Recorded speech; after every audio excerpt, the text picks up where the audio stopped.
This has been just beautiful, beautiful basketball. And one of the people on the floor joins us now live from Dallas. What a treat. I just want to start this conversation with Moses Moody off by saying thank you. Thank you, Moses, in the middle of the conference finals for taking time to talk to us for a little bit. Oh, yeah, appreciate it, man. No problem. Yeah, please take us through the mental experience of spending a good portion of these playoffs as a support piece and then getting the point in the second half of Game 2 of the conference finals. Get in there and do your thing. What did you have to go through for that experience? I mean, it's just me knowing I'm finna have to get in and, handle up. You can get called on at any minute, so everybody tell you to stay ready. So that's just a testament to that. How challenging is it on the defensive end when you're constantly switching from zone to box and one, and even yesterday where they go to box and one and it's going to be you on Luka? Yeah, I mean, it's different coverages for different reasons, and just adjusting to the game plan. Moses, can you give us an idea of how this compares to regular season basketball as you experience all of this for the first time? I mean, it's just a lot more detailed. We got to focus on the small things, and everybody's a little bit more on edge, because there's more pressure and stuff included. But at the end of the day, it's just basketball. That's what we do. It's got to be pretty inspirational to see a play like Andrew Wiggins' dunk on Luka Doncic. Where were you when that happened, and what did you think of just watching him go up and then somehow go up higher and then smash on Luka?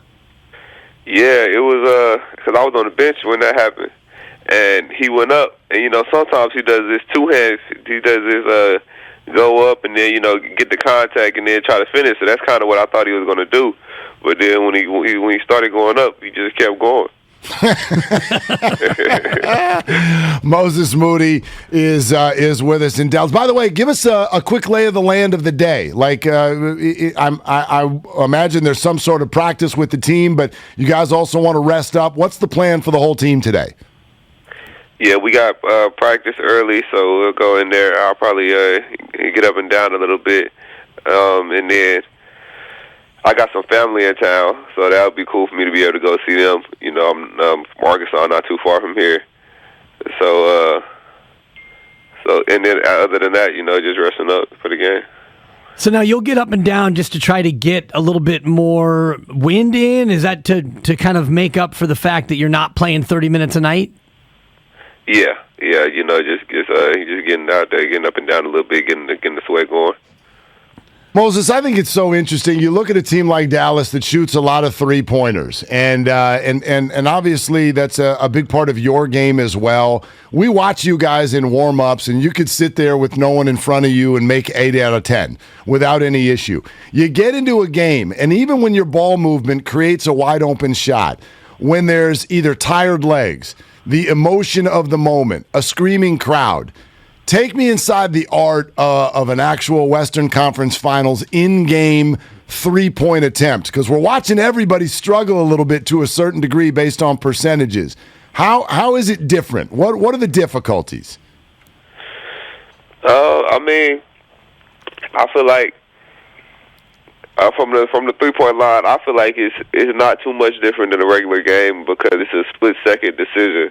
So in that quick second when you decide to shoot it, I'm not really thinking about the magnitude of the whole situation, being the playoffs and what game it is and all of that. So I try to ease my mind as much as possible and just say it's about making this shot. How much different is the physicality and the intensity in these playoff games as opposed to just a regular season game? Yeah, you can see it out there. It's a lot less calls. We can play a lot more physical. So just getting in there, bumping, fighting for rebounds. You could tell guys just wanting more, guys playing harder, and every possession counts. Moses, we've been talking already in the first few minutes of our show about how you guys seem to be tooing the Mavericks to death.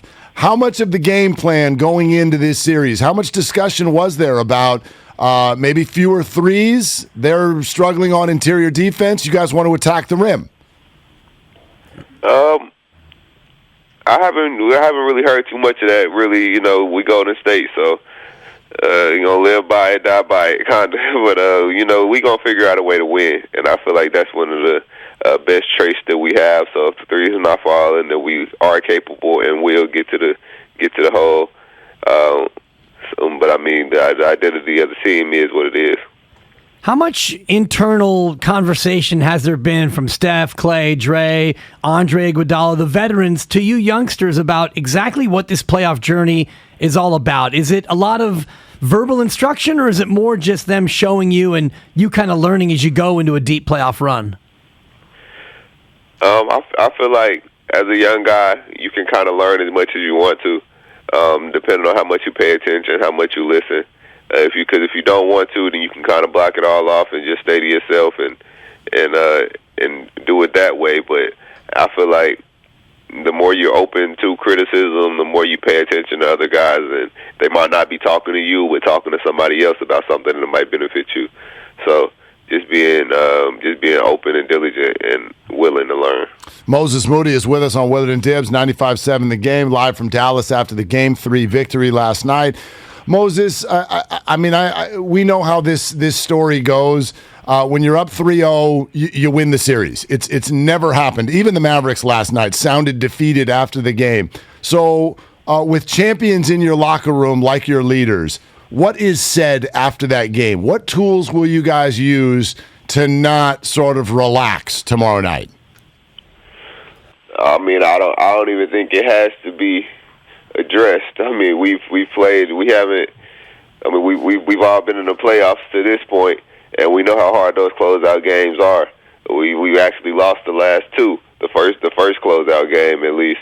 So just knowing that they gonna come, they desperate, and it's not much more dangerous than a desperate man that'll do anything, So just being on guard and being prepared to take this punch, because I know they're gonna come out swinging. But at the same time, when you are on your last leg like that, if we just hit them hard off the beginning, then I don't know how much fight they'll have. Yeah, and the fight that you guys showed in Game 2, and I just want to go back to the Friday night game because it's easy to gloss over it after what yesterday was, but Game 2 kind of reminded me of your Arkansas run in the tournament, Moses, where you guys were down big every game. Warriors go down 20. There probably was no sense of panic in that huddle over there on Friday night. Yeah, man, we got Steph Curry and Klay Thompson. So a 20-point deficit doesn't look as intimidating as it might to some teams, or at some point. It's the guys that can get hot like that, even JP, guys that can get hot like that, knock down a couple shots, and that deficit disappears. So we've been seeing it all throughout the year. And then, Dre going to keep the team composed and remind us of the situation, remind us that we good. So, I would say it wasn't much panic right there at all. It was still early in the game. Moses, big day a week from tomorrow. Big day. What's your plan? What's that? That would be your birthday. that would be you turning 20 years old, Moses. Oh yeah, man. We're in the middle of the playoffs, man. We'll see. We'll see about that. My mom might get something together. I got some friends that'll be in town. So I might, I'm not sure. I'm like as you can tell, I'm not too good. Right. You're like, what's happening next Tuesday? I mean, has that thought crossed your mind at all at this point in your career? I'm always curious when someone is so early in their career and they're already in the middle of experiencing, in some ways, everything that the league has to offer. You're not even 20 years old yet. And you appear to be on your way to the NBA Finals next week. What does that all mean to you? It's a blessing for sure, and I understand it for what it is. It's an opportunity to see the NBA through and through. I had a conversation with Avery Bradley during preseason, and he told me that the summer league is nothing like the preseason nothing like the NBA is nothing like the playoffs, and the playoffs are nothing like the finals. So to get the opportunity to go through and experience them all this early in my career is it's going to be great, and I think it's going to be really good for me personally and my development. Mark, you just hit me with that. The fact that he's not even 20. 19 years old. I've got a kid who just turned 19, so you got me thinking about them. Moses, do you have time to do regular 19 and 20-year-old things? And what do you do when you get away from being an NBA player? What activities and what kind of things do you like as a late teen, almost early 20s kid?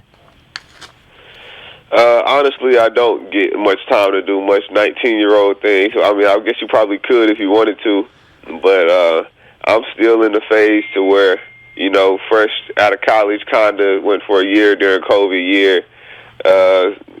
So I don't really know what I really want to do, what I would really grasp my attention. So just trying to figure out myself, kind of being true to myself. What is it that I like to do? Not just because other people like to do it. Just being within myself and kind of understanding that. But I like spending time with my homeboys from back home. I like spending time, obviously with family, kicking it like that.